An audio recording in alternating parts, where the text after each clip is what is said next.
सभी को सादर प्रणाम। मैं शिवम मिश्र, केंद्रीय संस्कृत विश्वविद्यालय लखनऊ परिसर से शास्त्री शिव मिश्र यूट्यूब समूह में आप लोगों का हार्दिक स्वागत अभिनंदन करता हूं। मित्र, आज हम योग दर्शन के विषय में कुछ चर्चा करेंगे।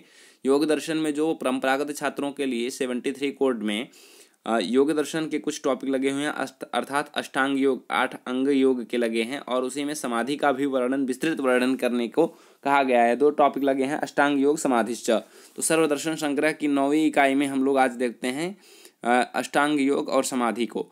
तो अष्टांग योग कौन कौन से हैं उनके परिभाषा को जानेंगे पहले, फिर उसके बाद उसके विषय में विस्तृत चर्चा करेंगे। 8 योग के जो अंग हैं, यम, नियम, आसन, प्राणायाम, प्रत्याहार, धारणा, ध्यान, समाधि, समाधयोष्टावंगानी। कहीं यम क्या है? अहिंसा, सत्यस्तेय, ब्रह्मचर्या, परिग्रह। ये यम के नियम, यम को बताते हैं, यम का लक्षण बताते हैं। क्या है? कहें अहिंसा, सत्यस्तेय, ब्रह्मचर्या, परिग्रह यमाः। नियम किं भवति? शौच, संतोष, तपः, स्वाध्यायेश्वर, परड़ी, ये धानानि नियमाः। ये नियम का लक्षण बताते हैं। आसन क्या है? कहें स्थिर सुखम आसनम। प्राणायाम क्या है? कहें तस्मिन् सति श्वास प्रश्वासयोर्गति विच्छेदः प्राणायामः। प्रत्याहार किं भवति? स्वविषया संप्रयोग चित्तरूपानुकार इवेन्द्रियाणां प्रत्याहारः। धारणा किं भवति? देशबन्ध चित्तस्य धारणा। ध्यानं किम् अस्ति? तत्र प्रत्ययैकतानता ध्यानं। समाधि किं भवति? तदेवार्थमात्र निर्भासं स्वरूपशून्यमेव समाधि। अब देखिए, इसमें नियम जो 8 ये बताए गए आसन। फिर कहें यम क्या है? यम का निरूपण करते हैं। फिर यम के निरूपण में कहते हैं अहिंसा, सत्यस्तेय, ब्रह्मचर्य, अपरिग्रह। तो कहें अहिंसा क्या है? कहें अहिंसा प्रतिष्ठायां तत्सन्निधौ वैरत्यागः। सत्य क्या है? सत्य प्रतिष्ठायां क्रियाफलाश्रयत्वम्। अस्तेय क्या है? अस्तेय प्रतिष्ठायां सर्वरत्नोपास्थानम्। ब्रह्मचर्यं किं भवति? ब्रह्मचर्य प्रतिष्ठायां वीर्यलाभः। अपरिग्रह किं भवति? अपरिग्रहस्थैर्जन्म कथतां संबोधः। अब नियम के कुछ लक्षण बताते हैं। शौच, संतोष, तप, स्वाध्याय, ईश्वर प्रणिध्यान। शौच किं भवति? शौचात् स्वांगजुगुप्सा परैर्संसर्गः। संतोषः किं भवति? संतोषाद् अनुत्तमः सुखलाभः। तपः किं भवति? शुद्धिक्षयात् तपसः। स्वाध्याय किं भवति? स्वाध्यायात् इष्टदेवता संप्रयोगः। ईश्वर प्रणिध्यान किं भवति? समाधिर्सिद्धिरीश्वर प्रणिधानात्। समाधि किं भवति? कहें समाधि के, अब यहाँ पे 8 योग के जो अंग रहे उनका वर्णन किए हैं, जिसमें यम और नियम के जो भेद हैं उनको भी बताएं। यम नियम के भेद हैं जो आप लक्षण में देखेंगे। इसकी विस्तृत चर्चा करने के लिए पतंजल का योग दर्शन पढ़ना चाहिए, जो कि गीता पब्लिकेशन से प्रकाशित गोरखपुर से है और बहुत ही अच्छा उसमें वर्णन दिया गया है। आप विस्तृत चर्चा वहाँ पे कर सकते हैं। यहाँ पे केवल सूक्ष्म मात्र, निर्देशन मात्र यहाँ पे वर्णन किया जा रहा है। तो कहें यम क्या है? अहिंसा, सत्यस्तेय, ब्रह्मचर्या, परिग्रह यमाः। तो यम के क्या? अहिंसा, सत्य, अस्तेय, ब्रह्मचर्य, अपरिग्रह, ये यम के लक्षण बताए। फिर ये जो है ये नियम के क्या है? शौच, संतोष, तप, स्वाध्यायेश्वर, परड़, ध्यानानि नियमानि। इस प्रकार से जो इधर वर्णन किया गया है, फिर उसी को यहाँ पे बताया। अहिंसा क्या है? सत्य क्या है? अस्तेय क्या है? ब्रह्मचर्य क्या है? परिग्रह क्या है? फिर नियम के शौच, संतोष, तप, स्वाध्याय, प्रणय, ईश्वर, परिध्यान। अब यहाँ पे समाधि का विस्तृत चर्चा करने के लिए कहा गया है। समाधि क्या है? समाधि कहें 2 प्रकार का होता है। समाधि के 2 भेद बताए गए हैं। कौन कौन से? कहें संप्रज्ञात समाधि और असंप्रज्ञात समाधि। संप्रज्ञात समाधि क्या है? कहें इसी को सभी तर्क भी और सविचार, सबीज आदि नामों से भी जाना जाता है। जब चित्त निर्वात दीप की तरह अचल होकर किसी एक वस्तु में लीन हो जाती है, उस अवस्था को संप्रज्ञात समाधि कहा जाता है। आपको समझ में आया, इसलिए हिंदी में भी लिखा गया है। हिंदी में लिखा गया और संस्कृत में आपको वर्णन मिल जाएगा आगे। असंप्रज्ञात समाधि क्या है? कहीं इसको निवृत्तक और निर्विचार और निर्वीज आदि नामों से जाना जाता है। जब ध्याता ध्यान और ध्येय आदि से भी अतीत होकर के अपने लक्ष्य में लीन हो जाता है, ऐसी चरम अवस्था को असंप्रज्ञात समाधि कहते हैं। अब बात आती है कैवल्य की प्राप्ति की। योग दर्शन में मोक्ष ही कैवल्य कहा जाता है, मोक्ष को ही कैवल्य कहा जाता है। ऐसा योग दर्शन में कहें कैवल्य क्या है? कभी कोई पूछ लेता है कैवल्य के बारे में भी। कहें योग दर्शने मोक्षम एव कैवल्यम भवति इति योग दर्शनस्य मतम वर्तते। कहीं योग दर्शन में मोक्ष को ही कैवल्य कहा जाता है। कहीं कैसे, कहीं तद्भावात् संयोग भावो हानम तदृशे कैवल्यम। कहीं अविद्या के अभाव में, तद मतलब वह, उसके अभाव, अर्थात उसके अभाव में कब, जब हमको अविद्या के अभाव में, अज्ञान के अभाव से और संयोग के अभाव से अस्पष्ट होने वाला कैवल्य ही है। फिर आगे भी बताते हैं तद्वै सम्यादपि दोष विजय क्षय कैवल्यम। कहीं विशोकादि सिद्धि से जब वैराग्य उत्पन्न होता है तो समग्र रागादि दोषों के कारण समग्र रागादि दोषों के कारण का क्षय हो जाने से भी कैवल्य की प्राप्ति होती है। और कहें कैवल्य की प्राप्ति कैसे हो सकती है, कहें सत्व पुरुषयोः शुद्धि साम्य कैवल्यम।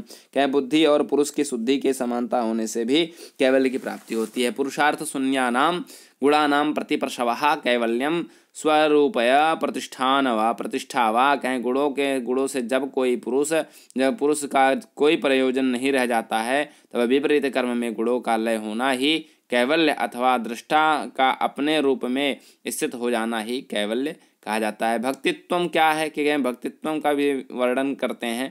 तो कहें भक्तित्व, कहें भक्तिस्तु निरति सयानंद प्रियानंद प्रयोजन शकले वर वैतृष्णया वज्ञान विशेष एव तत्सिद्धिश्च विवेकादिभ्यो भवतीति वाक्यं कारणोक्तम् तल्लब्धि विवेकः विमोकाभ्यास क्रिया कल्याण अनवसाद अनुद्धर्षेभ्यः संभवान निर्वचनाक्षेति।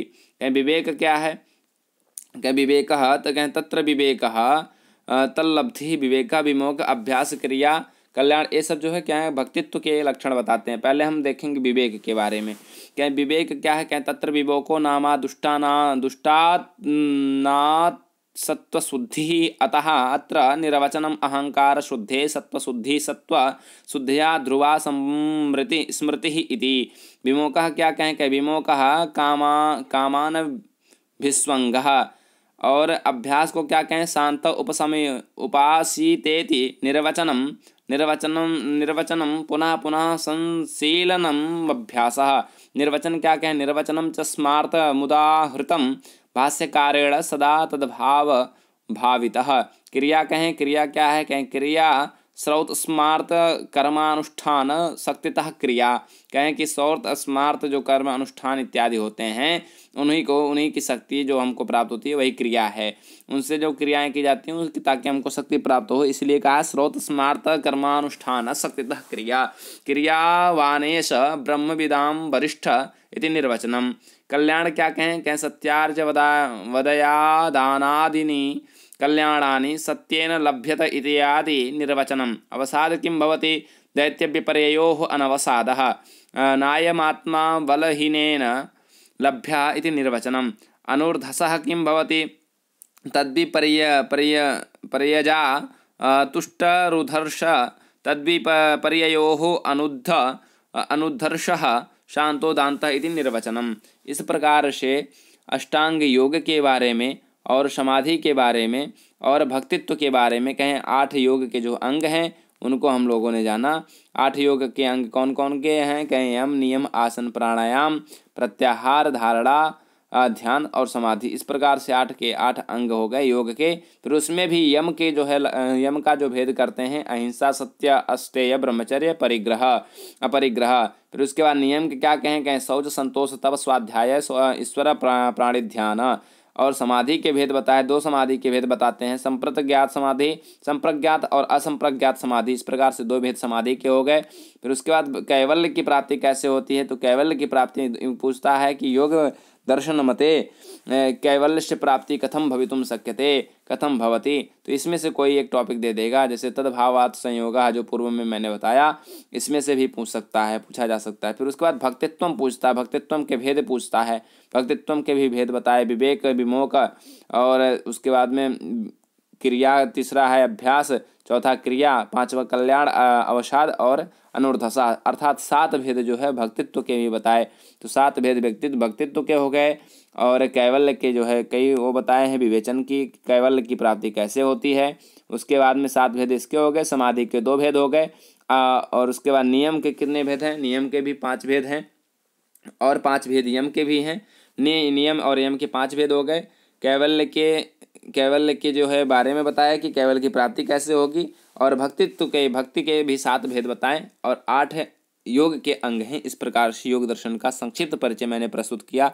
आशा है कि आपको अच्छा लगा होगा। यदि अच्छा लगा है तो सब्सक्राइब और शेयर इत्यादि जो कुछ भी करना है, लाइक सब्सक्राइब शेयर आप कर दीजिए, ताकि हमको एक रिकमेंड आप कर, जब अब एक आप क्या कहते हैं फीडबैक आप जब देंगे, प्रस्तुत करेंगे, तो उससे हमारा एक उत्साहवर्धन होगा और हम अपना अच्छे अच्छे वीडियो यहाँ पे अपलोड करते रहेंगे। इसलिए कुछ ना कुछ ज़रूर लिखें आप, लाइक और सब्सक्राइब शेयर करना ना भूलें, प्रेस करें, अपने भाई का सहयोग करें। सभी को सादर प्रणाम।